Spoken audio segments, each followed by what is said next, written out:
Hi there, എല്ലാവർക്കും പുതിയൊരു വീഡിയോയിലേക്ക് സ്വാഗതം. ഈ ഒരു സെക്ഷനിൽ നമ്മൾ പഠിക്കാൻ പോകുന്നത് CSSലുള്ള ഒബ്ജക്റ്റ് ഫിറ്റ് പ്രോപ്പർട്ടിയും അതുപോലെ തന്നെ ഒബ്ജക്റ്റ് പൊസിഷൻ പ്രോപ്പർട്ടീസിനെ കുറിച്ചിട്ടാണ്. സാധാരണ ഈ രണ്ട് പ്രോപ്പർട്ടീസും എന്തിനാണ് ഉപയോഗിക്കുന്നത് വെച്ച് കഴിഞ്ഞാൽ, ഒരു ഇമേജ് നമ്മളൊരു ഇമേജ് വെബ്സൈറ്റിലേക്ക് ലോഡ് ചെയ്ത് കഴിഞ്ഞാൽ നമ്മൾ ബാക്ക്ഗ്രൗണ്ടിനെ കുറിച്ചൊക്കെ ബാക്ക്ഗ്രൗണ്ട് ഇമേജ് ലോഡ് ചെയ്യുമ്പോൾ കുറച്ച് അഡ്വാൻസ്ഡ് പ്രോപ്പർട്ടീസിനെ കുറിച്ച് പഠിച്ചിട്ടുണ്ടായിരുന്നു. അത് പാഡിംഗ് ബോക്സ്, കണ്ടന്റ് ബോക്സ് എന്നൊക്കെ പറഞ്ഞു കൊടുത്തിട്ട് ആ ഒരു ഇമേജ് പല സ്ഥലത്തായിട്ട് പ്ലേസ് ചെയ്യുന്ന രീതിയിൽ, അതുപോലെ തന്നെ ഇമേജിന്റെ വിഡ്ത് കൺട്രോൾ ചെയ്യുന്ന രീതിയിൽ നമ്മൾ പഠിച്ചിട്ടുണ്ടായിരുന്നു. ഓക്കെ, ബട്ട് നമ്മൾ നോർമലി ഒരു ഇമേജ് ആഡ് ചെയ്തിട്ട് അതിന്റെ വിഡ്ത് കൺട്രോൾ ചെയ്ത് കഴിഞ്ഞാൽ ഇമേജിന്റെ പകുതി ഭാഗം മാത്രമേ നമുക്ക് കാണാൻ പറ്റത്തുള്ളൂ. ഇപ്പോൾ ഉദാഹരണത്തിന് ഞാനിപ്പോൾ ഒരു ഇമേജ് ഇവിടെ ലോഡ് ചെയ്യാൻ പോകണം. ഓക്കെ, നമ്മളിപ്പോൾ ബാക്ക്ഗ്രൗണ്ട് ആണ് ഉപയോഗിക്കുന്നതെങ്കിൽ നമുക്ക് പകുതി ഭാഗം മാത്രമേ കാണാൻ പറ്റത്തുള്ളൂ. ഒരു ഇമേജ് കംപ്ലീറ്റ് ആയിട്ട് ലോഡ് ആകണം എന്ന് പറയാൻ പറ്റത്തില്ല. ഓക്കെ, ഉദാഹരണത്തിന് ഞാനിപ്പം ബാക്ക്ഗ്രൗണ്ട് നിങ്ങൾ ആൾറെഡി കണ്ടിട്ടുള്ളതാണ്, അതുകൊണ്ട് ഞാനിപ്പോൾ ജസ്റ്റ് ഇമേജ് തന്നെയാണ് ഇവിടെ യൂസ് ചെയ്യുന്നത്. ഇമേജ് ടാഗ് യൂസ് ചെയ്യുന്നു. ഇമേജ് ടാഗ് യൂസ് ചെയ്യുമ്പോൾ ഇതിനകത്തേക്ക് ഇമേജ് എംബഡ് ചെയ്യാനായിട്ട് നമ്മൾ എന്ത് ടാഗാണ് ഉപയോഗിക്കേണ്ടത്? HREF ആണോ അതോ SRC ആണോ ഉപയോഗിക്കേണ്ടത്? നമ്മൾ ഇമേജ് യൂസ് ചെയ്യുമ്പോൾ SRC ആണ് ഉപയോഗിക്കേണ്ടത്. HREF എന്തിനാണ് ഉപയോഗിക്കുന്നത്? ഹൈപ്പർ ടെക്സ്റ്റ് റെഫറൻസിന് വേണ്ടിയിട്ടാണ്. അതായത് ഈ ഒരു HTML പേജിന് റെഫറൻസ് ആയിട്ട് വരുന്ന കാര്യങ്ങളൊക്കെ ഉപയോഗിക്കാനാണ് HREF എന്ന് ഉപയോഗിക്കേണ്ടത്. മറ്റേ ഓഡിയോ, വീഡിയോ അത്തരം കാര്യങ്ങളൊക്കെ ആണെങ്കിൽ നമ്മൾ സോഴ്സ് ആണ് ഉപയോഗിക്കേണ്ടത്. ഓക്കെ, അപ്പം SRC ആണ് ഇതിൻ്റെ അകത്ത് ഉപയോഗിക്കേണ്ടത്. എന്നിട്ട് നമ്മുടെ ഇമേജിന്റെ ഡയറക്ടറി ഏതാണോ ഒരു ഇമേജ് നിങ്ങൾക്ക് ചൂസ് ചെയ്യാം. ഇവിടെ ഞാൻ ഇപ്പോൾ രണ്ട് ഇമേജ് പ്ലേസ് ചെയ്തിട്ടുണ്ട്. A.jpg, B.jpg എന്ന് പറഞ്ഞിട്ട് രണ്ട് ഇമേജസ് പ്ലേസ് ചെയ്തിട്ടുണ്ട്. ഓക്കെ, സോ ഇമേജസ് നമ്മൾ ഇങ്ങനെ നോർമലായിട്ട് കൊടുത്തു കഴിഞ്ഞാൽ അതിന് എറർ ഒട്ടുമിക്ക ഐഡിയൽസിലും വരും. ഇപ്പോൾ വിഷ്വൽ സ്റ്റുഡിയോ കോഡിൽ ചില വേർഷനിൽ മാത്രം ഇവിടെ എറർ ഇങ്ങനെ കാണിക്കുന്നതാണ്. ഇതിലിപ്പോൾ കറന്റ് കാണിക്കുന്നില്ല. അപ്പൊ നമ്മൾ ഇമേജിന് മസ്റ്റ് ആയിട്ട് ആൾട്ടർനേറ്റീവ് ടെക്സ്റ്റ് കൊടുത്തിരിക്കുന്നതായിരിക്കണം. ഓക്കെ, ഇപ്പം ഞാൻ ആൾട്ടർനേറ്റീവ് ടെക്സ്റ്റ് നിങ്ങൾക്ക് ഇഷ്ടമുള്ള എന്ത് വേണമെങ്കിലും കൊടുക്കാം. ഇപ്പം അതുപോലെ തന്നെ നമുക്ക് ഇമേജിന് വിഡ്ത്തും ഹൈറ്റും കൊടുക്കാം. ഓക്കെ, വിഡ്ത്ത് ഞാനൊരു 400 പിക്സൽസ് കൊടുക്കുവാണ്. ഓക്കെ, ഇതുപോലെ വിഡ്ത്ത് നമുക്ക് കൊടുക്കാം. അതുപോലെ തന്നെ ഹൈറ്റ് നമുക്ക് വേണമെങ്കിൽ അതും കൊടുക്കാവുന്നതാണ്. ഓക്കെ, ഇനി ഇതാണ് നോർമലി ഒരു ഇമേജ് നമ്മൾ സെലക്ട് ചെയ്യുമ്പോൾ ഇതിൻ്റെ അകത്ത് ഇങ്ങനെയാണ് ഇമേജ് കൊടുക്കുന്നത്. ഇനി ആദ്യമായിട്ട് നമ്മൾ കൊടുക്കുന്ന ഇമേജ് പ്രോപ്പർട്ടി എന്ന് പറഞ്ഞാൽ, ഇനിയിപ്പോൾ ഞാൻ ഇതിനൊരു ഹൈറ്റും കൂടെ കൊടുത്തേക്കാം, അപ്പം നിങ്ങൾക്ക് കൺഫ്യൂഷൻ ഉണ്ടാകത്തില്ല. ഓക്കെ, ഇവിടെ നമുക്ക് ഹൈറ്റ് പ്രോപ്പർട്ടി കൂടെ കൊടുക്കാം. ഓക്കെ, ഹൈറ്റ് എന്ന് കൊടുത്തതിന് ഇതിനും ഒരു 400 പിക്സൽസ് ഹൈറ്റ് കൊടുക്കുകയാണ്. ഓക്കെ, ഇപ്പം ഒരു 400 പിക്സൽസ് ആണ് ഞാൻ വിഡ്ത്തും ഹൈറ്റും കൊടുത്തിരിക്കുന്നത്. നിങ്ങൾക്ക് നോർമലി വിഷ്വൽ സ്റ്റുഡിയോ കൂടി ഇങ്ങനെ ടൈപ്പ് ചെയ്യുമ്പം ഇതിന്റെ ബാക്കിയുള്ള ഭാഗം മുഴുവനായിട്ട് കാണണമെങ്കിൽ Alt+Z പ്രസ് ചെയ്ത് കഴിഞ്ഞാൽ കണ്ടോ, ഇപ്പം നമ്മൾ ഇതിങ്ങനെ മൂവ് ചെയ്യാതെ നമുക്ക് കംപ്ലീറ്റ് ആയിട്ട് കാണാൻ പറ്റും. അതായത് ലൈൻ ബ്രേക്ക് ആവുന്നതായിരിക്കും. ഓക്കെ, ഇപ്പൊ ഇവിടെ വെച്ച് കഴിഞ്ഞാൽ നിങ്ങൾക്ക് പ്രോപ്പറായിട്ട് കാണാം. Alt+Z എന്ന് പറഞ്ഞാൽ Alt+Z അതാണ് കീബോർഡ് ഷോർട്ട് കട്ട് എന്ന് പറയുന്നത്. ഓക്കെ, Alt+Z പ്രസ് ചെയ്ത് കഴിഞ്ഞാൽ ഇതിന്റെ അടിയിലേക്ക് എന്തെങ്കിലും കണ്ടിട്ട് നമ്മൾ എക്സ്ട്രാ എഴുതി ഇങ്ങനെ പോകുവാണെങ്കിൽ ഓട്ടോമാറ്റിക് ആയിട്ട് ആ ഒരു ലൈൻ ബ്രേക്ക് ചെയ്തുകൊണ്ട് വരുന്നതായിരിക്കും. ഓക്കെ, നിങ്ങൾക്ക് അങ്ങനെയും വെക്കാം. അതെല്ലാം നിങ്ങൾക്ക് നോർമലായിട്ട് ഇങ്ങനെ വെക്കുന്നത് തന്നെയാണ് എളുപ്പമെങ്കിൽ അങ്ങനെയും വെക്കാവുന്നതാണ്. ഓക്കെ, ഇങ്ങനെ രണ്ട് സൈഡൊക്കെ വെച്ച് വർക്കൗട്ട് ചെയ്യുമ്പോൾ ഇതായിരിക്കും കുറച്ചും കൂടി എളുപ്പം. Alt+Z എന്ന് പറഞ്ഞ് പ്രസ് ചെയ്താൽ മതി. ഓക്കെ, സോ അങ്ങനത്തെ കുറെ ഫീച്ചേഴ്സ് അതിനകത്തുണ്ട്. ഞാനിത് ആദ്യം തന്നെ കാണിക്കാത്തത് ഇങ്ങനെ ഇടയ്ക്ക് കാണിച്ചു തരുവാണെങ്കിൽ നിങ്ങൾക്ക് ഇതിന്റെ കൺവീനിയൻസ്, ഇപ്പൊ ആദ്യം ഇങ്ങനത്തെ എല്ലാം കാണിച്ചു കഴിഞ്ഞാൽ മറന്നു പോകാനുള്ള ചാൻസ് ഉണ്ട്. അതുകൊണ്ട് ഇടയ്ക്ക് ഇങ്ങനെ ആവശ്യം വരുമ്പോൾ നമ്മൾ അങ്ങോട്ടും ഇങ്ങോട്ടും സ്ക്രോൾ ചെയ്ത് കുറച്ച് ഒരു പാട് വരുമ്പം ഇങ്ങനത്തെ കാണിച്ചു തരുവാണെങ്കിൽ കുറച്ച് എളുപ്പമായിരിക്കും. ഓക്കെ, പിന്നെ മറന്നു പോകാനുള്ള ചാൻസ് കുറവായിരിക്കും. ഓക്കെ, സോ ഒബ്ജക്റ്റ് ഫിറ്റ് എന്ന് പറഞ്ഞ പ്രോപ്പർട്ടിയാണ് നമ്മൾ ആദ്യമായിട്ട് പഠിക്കാൻ പോകുന്നത്. ഒബ്ജക്റ്റ് ഫിറ്റ് എന്ന് പറഞ്ഞു കഴിഞ്ഞാൽ നമ്മളിപ്പോൾ ഒരു ഇമേജ് കൊടുത്തിട്ടുണ്ടെങ്കിൽ ഇമേജ് ഇപ്പം ഞാനിവിടെ 400 പിക്സൽ വിഡ്ത്തും അതുപോലെ തന്നെ 400 പിക്സൽസ് ഹൈറ്റും കൊടുത്തിട്ടുണ്ട്. ബട്ട് ഇനിയിപ്പോൾ ഞാനിത് എന്റെ ഹൈറ്റ് കുറച്ച് ഇൻക്രീസ് ചെയ്യാന്ന് വിചാരിക്കും. ഒരു 200 പിക്സൽ ആയി കഴിഞ്ഞാൽ ഇമേജ് ഒരുമാതിരി സ്ട്രെച്ച് ചെയ്ത പോലെ ആയിരിക്കും വരുന്നത്. ഓക്കെ, ഇമേജ് ഭയങ്കരമായിട്ട് സ്ട്രെച്ച് ചെയ്ത പോലെ ആയിരിക്കും വരുന്നത്. ഇതിനെ നമുക്ക് കൺട്രോൾ ചെയ്യാൻ പറ്റും. ഇങ്ങനെ സ്ട്രെച്ച് ചെയ്യുന്ന പോലെ, ഇതിന്റെ ഫില്ലാവുന്ന പോലെ, നോർമൽ ഫില്ലാവുന്ന പോലെ വരണമെങ്കിൽ അങ്ങനെ ആക്കാൻ പറ്റും. അതല്ലെങ്കിൽ ഇമേജിന് സ്ട്രെച്ച് പോലെ ഏത് വരട്ടണമെങ്കിൽ അങ്ങനെ വരുത്താൻ പറ്റും. അപ്പൊ അങ്ങനെ ഉള്ള കാര്യങ്ങളെല്ലാം നമുക്ക് കൺട്രോൾ ചെയ്യാൻ പറ്റും. അതിനുവേണ്ടി നമ്മൾ ഉപയോഗിക്കുന്ന പ്രോപ്പർട്ടിയാണ് ഒബ്ജക്റ്റ് ഫിറ്റ് എന്ന് പറഞ്ഞ പ്രോപ്പർട്ടി. ഓക്കെ, സോ ഇവിടെ ഡയറക്റ്റ് ആയിട്ട് ഇമേജ് ടാഗ് വെച്ച് നമുക്ക് കൊടുക്കാം. ഇനിയിപ്പോൾ വിഡ്ത്ത് ഹൈറ്റ് ഇവിടെ കൊടുക്കണമെങ്കിൽ നിങ്ങൾക്ക് വിഡ്ത്ത് ഹൈറ്റ് CSS തന്നെ ഡയറക്റ്റ് ആയിട്ടും കൊടുക്കാവുന്നതാണ്. ഞാൻ ജസ്റ്റ് ഇത് തന്നെ കൊടുത്തു എന്ന് മാത്രമേ ഉള്ളൂ. ഓക്കെ, സോ ഒബ്ജക്റ്റ് ഫിറ്റിന്റെ 4 വാല്യൂസ് ആണ് മെയിൻ ആയിട്ടുള്ളത്. ഒന്നാമത്തെ വാല്യൂസ് എന്ന് പറഞ്ഞാൽ ഫിൽ എന്ന് പറഞ്ഞ പ്രോപ്പർട്ടി. അത് ഡിഫോൾട്ട് ആയിട്ടുള്ള പ്രോപ്പർട്ടിയാണ്. നമ്മൾ ഫിൽ എന്ന് പറഞ്ഞ് കൊടുത്തില്ലെങ്കിലും ഡിഫോൾട്ട് ആയിട്ട് എങ്ങനെയാണ് ഇതുപോലെ തന്നെയായിരിക്കും വരുന്നത്. ഓക്കെ, ഇനി ബാക്കിയുള്ള 4 വാല്യൂസ് ആണ് ഇതിന്റെ അകത്ത് മെയിൻ ആയിട്ടുള്ള വാല്യൂസ്. കണ്ടെയ്ൻ കവർ, ഈ രണ്ട് പ്രോപ്പർട്ടി നമ്മൾ ഇതിനു മുമ്പും പഠിച്ചിട്ടുള്ളതാണ്. കണ്ടെയ്ൻ കവർ എന്ന് പറഞ്ഞ രണ്ട് പ്രോപ്പർട്ടി. അതുപോലെ തന്നെ നമ്മൾ നൺ എന്ന് പറഞ്ഞ പ്രോപ്പർട്ടി ഉണ്ട്. അതുപോലെ തന്നെ സ്കെയിൽ ഡൗൺ എന്ന് പറഞ്ഞ പ്രോപ്പർട്ടി ഉണ്ട്. ഓക്കെ, ഇപ്പൊ നമുക്ക് ജസ്റ്റ് ഈ 4 പ്രോപ്പർട്ടീസും ഒന്ന് ട്രൈ ചെയ്ത് നോക്കാം. അതിന് വേണ്ടിയിട്ട് നമ്മൾ ഇമേജ് ടാഗിന് തന്നെയാണ് ഡയറക്റ്റ് ആയിട്ട് പ്രോപ്പർട്ടീസ് കൊടുക്കാൻ പോകുന്നത്. അതിനകത്ത് നമ്മൾ ഒബ്ജക്റ്റ് ഫിറ്റ് എന്ന് പറഞ്ഞ സ്റ്റൈലാണ് ഉപയോഗിക്കുന്നത്. ഓക്കെ, ഒബ്ജക്ട് ഫിറ്റ് എന്ന് പറഞ്ഞ സ്റ്റൈലാണ് ഇത്. ഫില്ലാണ് ഡീഫാൾട്ട് ആയിട്ടിരിക്കുന്ന പ്രോപ്പർട്ടി. ഓക്കെ, ഫില്ല് എന്ന് പറഞ്ഞാൽ കൊടുത്തപ്പം ഇതിൽ പ്രത്യേകിച്ച് ഡിഫറൻസ് ഒന്നും വന്നിട്ടില്ല, അതേ ഇമേജ് തന്നെയാണ് വന്നിട്ടുള്ളത് അല്ലേ. ഇനി അടുത്തതായിട്ട് നമ്മൾ പഠിക്കാൻ പോകുന്ന പ്രോപ്പർട്ടി എന്നാൽ കവർ എന്ന് പറഞ്ഞ പ്രോപ്പർട്ടിയാണ്. കവർ എന്ന് പറഞ്ഞ പ്രോപ്പർട്ടിയാണ് ഞാൻ ഇപ്പോൾ കൊടുക്കാൻ പോകുന്നത്. ഇപ്പൊ നിങ്ങൾക്ക് കാണാൻ സാധിക്കും, കവർ എന്ന് പറഞ്ഞാൽ ഇമേജ് രണ്ട് സൈഡിലേക്കും സ്ട്രെച്ച് ആയിട്ട് എന്താണ് ചെയ്യുന്നത്, ആ ഒരു ഇമേജിന്റെ ഫുൾ സൈസ് വന്നിട്ടുണ്ട് എങ്കിൽ നമുക്ക് ആ ഒരു പെർട്ടിക്കുലർ സൈസിലുള്ള, അതായത് ഈ 400 px 800 px ഭാഗം മാത്രമേ കാണാൻ പറ്റത്തുള്ളൂ.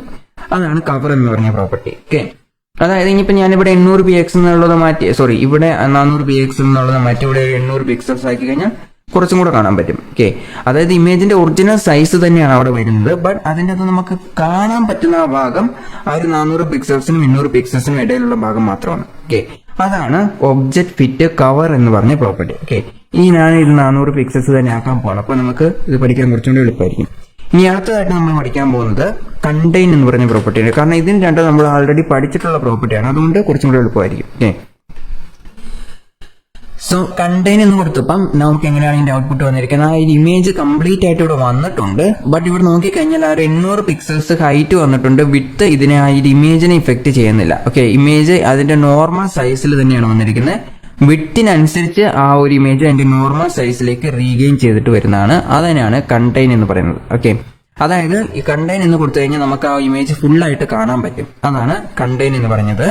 കവർ എന്നാണ് കൊടുക്കുന്നതെങ്കിൽ ആ ഒരു ഇമേജ് സ്ട്രെച്ച് ആവുന്ന, അതായത് ആ ഇമേജ് സ്ട്രെച്ച് ആകുന്നതിന് പകരം കാണാൻ പറ്റുന്ന ഭാഗം മാത്രം ഒരു പെർട്ടിക്കുലർ സൈസ് മാത്രമായിട്ട് കൊടുക്കും. അതാണ് നമ്മൾ പറയുന്ന കവർ എന്ന് പറഞ്ഞ പ്രോപ്പർട്ടി. കണ്ടെയ്ൻ എന്ന് പറഞ്ഞു കഴിഞ്ഞാൽ ഇമേജ് സ്ട്രെച്ച് ആവത്തില്ല, ഇമേജ് ഫുൾ സൈസ് ഇമേജ് നമുക്ക് കാണാൻ പറ്റും. ബട്ട് ഈ ഒരു വിഡ്ത്തും ഹൈറ്റിനും ഡിപ്പെൻഡ് ചെയ്ത് ആ ഒരു ഇമേജിന് അത് ഓട്ടോമാറ്റിക് ആയിട്ട് അലൈൻ ആകും. ഓക്കെ, ഇനി അടുത്തതായിട്ട് നമുക്കുള്ള പ്രോപ്പർട്ടി നൺ എന്ന് പറഞ്ഞ പ്രോപ്പർട്ടിയാണ്. നൺ എന്ന് പറഞ്ഞാൽ പ്രത്യേകിച്ച് ഒരു പ്രോപ്പർട്ടിയും വന്നിട്ടില്ല, നോർമൽ ആയിട്ട് ഇമേജ് സ്ട്രെച്ച് ചെയ്യുന്ന രീതിയിൽ അത് അതിന്റെ ഫുൾ സൈസിൽ വരുന്നുണ്ട്. ഓക്കെ, ഫുൾ സൈസ് ആയിട്ട് വരുന്നതാണ്, ഇമേജ് റീസൈസേ ചെയ്യത്തില്ല. അതാണ് നൺ എന്ന് പറഞ്ഞ പ്രോപ്പർട്ടിയുടെ പ്രത്യേകത. ഓക്കെ, ബട്ട് നമ്മൾ ഇതിന്റെ അകത്ത് ഫിൽ എന്ന് കൊടുക്കുവാണെങ്കിൽ, ഓക്കെ, ഫിൽ എന്നാണ് കൊടുക്കുന്നെങ്കിലോ ഇത് ഇമേജ് റീസൈസ് ചെയ്ത് ആ ഇമേജിനെ സ്ട്രെച്ച് ചെയ്തിട്ടുണ്ട്. നിങ്ങൾക്ക് ഇവിടെ കാണാൻ സാധിക്കും, ഇത് ഇമേജിനെ ചെറുതായിട്ട് മുകളിലേക്കും താഴേക്കും, അപ്പോൾ ഇതിന്റെ ഹൈറ്റ് ഒക്കെ ഭയങ്കരമായിട്ട് സ്ട്രെച്ച് ചെയ്ത് വെച്ചിട്ടുണ്ട്. ഇതാണ് സ്ട്രെച്ച് എന്ന് പറഞ്ഞ പ്രോപ്പർട്ടി. ഇനി കവർ എന്ന് പറഞ്ഞ പ്രോപ്പർട്ടിയാണ് കൊടുക്കുന്നെങ്കിലോ, ഓക്കെ, ഇവിടെ നിങ്ങൾക്ക് കാണാൻ സാധിക്കും ഇമേജിനെ ആക്ച്വലി റീസൈസ് ചെയ്തിട്ടുണ്ട്. ബട്ട് എന്താണ്, ആ ഒരു ഇമേജിന്റെ ആസ്പെക്ട് റേഷ്യോ അതേപോലെ തന്നെ ഈ ഒരു ഗീവൺ ഡയമെൻഷനിൽ തന്നെ, അതായത് ഹൈറ്റും വിഡ്ത്തും ഇതേ രീതിയിൽ തന്നെ നിർത്താനായിട്ട് ശ്രമിക്കുന്നു, ബട്ട് ഇമേജിനെ സ്ട്രെച്ച് ചെയ്തിട്ടുണ്ട്. ഓക്കെ, ഇനി അടുത്തതായിട്ട് നമ്മൾ കൊടുക്കുന്ന നൺ എന്ന് പറഞ്ഞ പ്രോപ്പർട്ടി എന്ന് വെച്ചാൽ ഇമേജിനെ റീസൈസ് ചെയ്യത്തേ ഇല്ല, അതിന്റെ ഒറിജിനൽ സൈസ് എത്രയാണോ ആ സൈസിൽ തന്നെയായിരിക്കും ഇമേജ് വരുന്നത്. ഓക്കെ, അതിനാണ് നൺ എന്ന് പറഞ്ഞ ഇമേജ് എന്ന് കൊടുക്കുന്നത്. ഞാൻ ആക്ച്വലി ഈ ഒരു ഇമേജ് എന്ന് പറഞ്ഞാൽ 2K ഇമേജ് ആണ്, 2Kയിൽ വരുന്ന ഇമേജ് ആണ് ഇത്. ഓക്കെ, അതുകൊണ്ടാണ് ഇത്രയും പ്രോപ്പറായിട്ട് വരുന്നത്. ഓക്കെ, ഇനി നമുക്ക് അവസാനമായിട്ടുള്ള പ്രോപ്പർട്ടി എന്ന് പറയുന്നത് സ്കെയിൽ ഡൗൺ എന്ന് പറഞ്ഞ പ്രോപ്പർട്ടിയാണ്. ഓക്കെ, നമുക്ക് സ്കെയിൽ ഡൗൺ കൊടുക്കാം. സ്കെയിൽ ഡൗൺ കൊടുത്തിട്ടുണ്ട്, ഇവിടെ നിങ്ങൾക്ക് കാണാൻ സാധിക്കും നോർമലി വന്നിട്ടുള്ള ഒരു ഇമേജ് പോലെ തന്നെയാണ്, ബട്ട് അത് സ്കെയിൽ ചെയ്ത് ആ ഒരു ഇമേജിനെ സൈസ് കറക്റ്റ് ആയിട്ട് ആ ഒരു പേജിൽ ഫിറ്റ് ചെയ്യുന്ന രീതിയിലാണ് വന്നിട്ടുള്ളത്. ഓക്കെ, ഇവിടെ നമ്മൾ 200 പിക്സൽസ് എന്ന് കൊടുത്തുകൊണ്ട് തന്നെ അത് കറക്റ്റ് ആയിട്ട് അതിന്റെ സെൻട്രലാണ് കൊണ്ട് പ്ലേസ് ചെയ്തിരിക്കുന്നത്. നമ്മൾ ഇനിയിപ്പോൾ 400 പിക്സൽസ് കൊടുക്കുകയാണെങ്കിൽ 400 പിക്സൽസിന്റെ സെന്റർ ഭാഗത്താണ്, അതിന് മുകളിലും താഴെയും ഒരേ സ്പേസിംഗ് തന്നെയായിരിക്കും ഇതിന്റെ അകത്ത് കൊടുത്തിട്ടുണ്ടാവുക. ഓക്കെ, സോ ഇതാണ് ഒബ്ജക്ട് ഫിറ്റ് എന്ന് പറഞ്ഞ പ്രോപ്പർട്ടി. ഇത് മെയിൻ ആയിട്ട് യൂസ് ചെയ്യുന്നത് എന്തിനായിട്ട്, ഇമേജസിന് വേണ്ടിയിട്ട് മാത്രമായിട്ടാണ് ഇത് യൂസ് ചെയ്യുന്നത്. ഇതിന്റെ 4 വാല്യൂസ് എന്ന് പറഞ്ഞാൽ, ഫിൽ എന്ന് പറഞ്ഞാൽ ഡിഫാൾട്ട് ആയിട്ടുള്ള വാല്യൂ ആണ്, ബാക്കിയുള്ള 4 values contain, cover, നണ്ണ്, scale down എന്ന് പറഞ്ഞ 4 പ്രോപ്പർട്ടീസ് ആണ്. ഓക്കെ, സോ ഇതൊക്കെ ആവശ്യമുള്ള സമയത്ത് നിങ്ങൾക്ക് ഇമേജസ് സ്ട്രെച്ച് ചെയ്യണമെങ്കിൽ അങ്ങനെ കൊടുക്കാം, അതല്ലെങ്കിൽ നോർമലായിട്ട് വരുന്നെങ്കിൽ അങ്ങനെ കൊടുക്കാം. ആ സമയത്ത് നിങ്ങൾക്ക് ഈ ഒരു ഒബ്ജക്ട് ഫിറ്റ് എന്ന് പറഞ്ഞ പ്രോപ്പർട്ടി ഉപയോഗിക്കാവുന്നതാണ്. ഓക്കെ, ഇതൊക്കെ സാധാരണ യൂസ് ചെയ്യുന്നത് നമ്മളിപ്പോൾ ഒരു നാവിഗേഷൻ ബാർ അല്ലാതെ നമ്മളിപ്പോൾ ഹെഡർ ഒക്കെ ഡിസൈൻ ചെയ്യുമ്പോൾ, ഒരു വെബ്സൈറ്റിന്റെ ഹെഡർ ഒക്കെ ഡിസൈൻ ചെയ്യുമ്പോൾ പുറകെ നിങ്ങൾ ബാക്ക്ഗ്രൗണ്ട് ഇമേജ് ആയിട്ടാണ് കൊടുക്കുന്നതെങ്കിൽ ഇങ്ങനത്തെ ഒബ്ജക്ട് ഫിറ്റ് യൂസ് ചെയ്ത് കഴിഞ്ഞാൽ കുറച്ചും കൂടി എളുപ്പമായിരിക്കും. ഓക്കെ, അതിനു വേണ്ടിയിട്ടാണ് നമ്മൾ ഈ ഒരു ഒബ്ജക്ട്, ഇത് അതിന് മാത്രമല്ല നമ്മൾ സാധാരണ ഇമേജസ് ഒക്കെ എവിടെയെങ്കിലും പ്ലേസ് ചെയ്യുകയാണെങ്കിൽ അവിടെയും നമ്മൾ ഒബ്ജക്ട് ഫിറ്റ് എന്ന് പറഞ്ഞ പ്രോപ്പർട്ടി യൂസ് ചെയ്യുന്നതായിരിക്കും. ഓക്കെ, ഇനി അടുത്തതായിട്ട് നമ്മൾ പഠിക്കാൻ പോകുന്ന പ്രോപ്പർട്ടി എന്ന് പറയുന്നത് ഒബ്ജക്ട് പൊസിഷൻ എന്ന് പറഞ്ഞ ഒരു പ്രോപ്പർട്ടിയാണ്.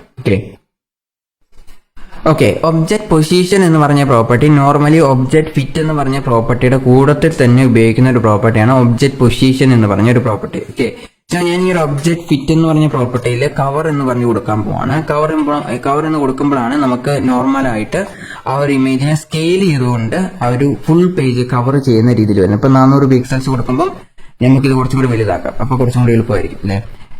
ഇതിന്റെ അകത്ത് 400 പിക്സൽസ് എന്നുള്ളത് ഒരു 600 പിക്സൽസ് കൊടുത്ത് ഹൈറ്റ് ഞാനൊരു 700 പിക്സൽസ് കൊടുക്കാൻ പോവാണ്. ഓക്കെ, ഇപ്പം അത്യാവശ്യം വലുതായിട്ടാണ് വന്നിരിക്കുന്നത്. ഓക്കെ, ഇത് ഏകദേശം സെൻട്രൽ സൈഡിലേക്കാണ് ഇത് വന്നിരിക്കുന്നത്.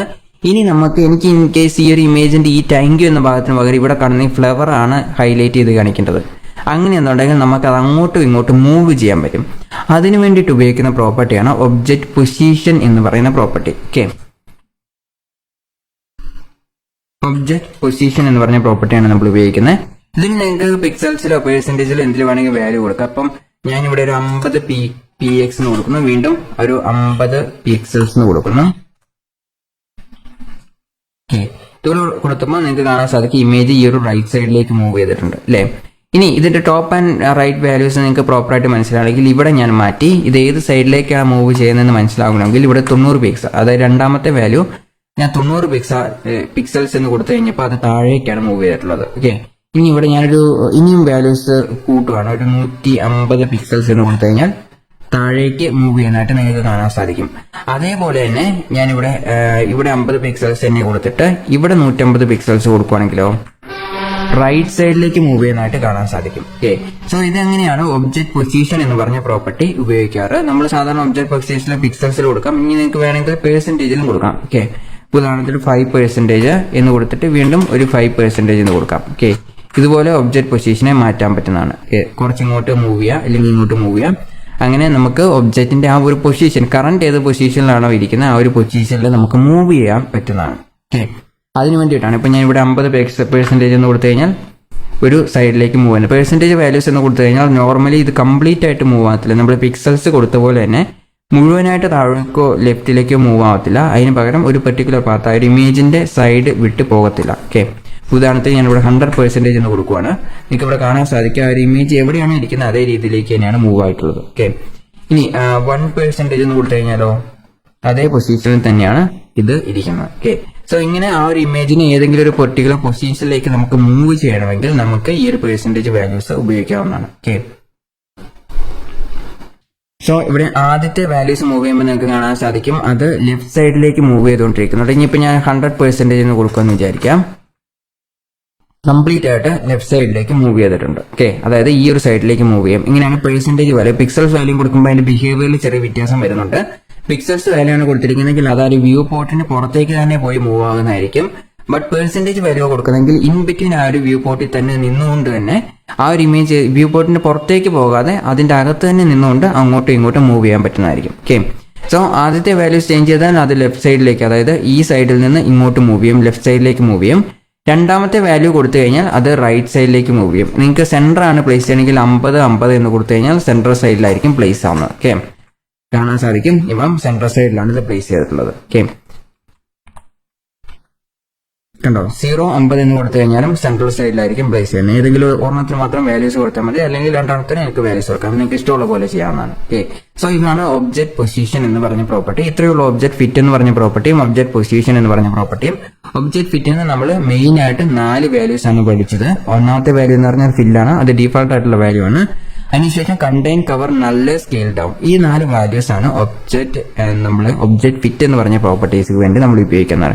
അതുപോലെ തന്നെ ഒബ്ജക്ട് പൊസിഷൻ എന്നതിന് ആദ്യത്തെ വാല്യൂ ചേഞ്ച് ചെയ്താൽ, പെർസെന്റേജിലാണ് കൊടുക്കുന്നതെങ്കിൽ ആദ്യത്തെ വാല്യൂ ചേഞ്ച് ചെയ്ത് കഴിഞ്ഞാൽ കൂടുതലായിട്ട് നമ്മളിപ്പോൾ 50% എന്ന് കൊടുത്തു കഴിഞ്ഞാൽ അങ്ങോട്ടാണ് ഇപ്പോൾ അവിടെ 90% എന്ന് കൊടുക്കാമെന്ന് വിചാരിക്കാം. ഓക്കെ, അത് അതിന്റെ ലെഫ്റ്റ് സൈഡ്, അതായത് റൈറ്റ് സൈഡിൽ നിന്ന് ലെഫ്റ്റ് സൈഡിലേക്ക് മൂവ് ചെയ്യും. രണ്ടാമത്തെ വാല്യൂ കൊടുക്കുകയാണെങ്കിൽ ലെഫ്റ്റ് സൈഡിൽ നിന്ന് റൈറ്റ് സൈഡിലേക്ക് ഇങ്ങോട്ട് മൂവ് ചെയ്യും, ഈ ഒരു ഡയറക്ഷനിൽ. ഓക്കെ, അങ്ങനെയാണ് ഈ ഒരു പ്രോപ്പർട്ടി രണ്ടായിട്ട് വർക്ക് ചെയ്യുന്നത്. ഓക്കെ, സാധാരണ ഇമേജസിന്റെ ഒപ്പം തന്നെ വരുന്ന പ്രോപ്പർട്ടീസ് ആണ് ഇത് രണ്ടെണ്ണം. ഇമേജിനെ കൺട്രോൾ ചെയ്യാൻ വേണ്ടിയിട്ടുള്ള പ്രോപ്പർട്ടിയാണ്. ബട്ട് ബാക്ക്ഗ്രൗണ്ടിനല്ല, ഇമേജ് ടാഗിനെ കൺട്രോൾ ചെയ്യാനുള്ള പ്രോപ്പർട്ടിയാണ്. ഓക്കെ, ഇത് നമ്മൾ ശ്രദ്ധിക്കണം. ബാക്ക്ഗ്രൗണ്ടിന് ഇങ്ങനത്തെ ഒബ്ജക്ട് ഫിറ്റ്, ഒബ്ജക്ട് പൊസിഷൻ എന്ന് പറഞ്ഞ പ്രോപ്പർട്ടി കൊടുത്തിട്ട് കാര്യമില്ല.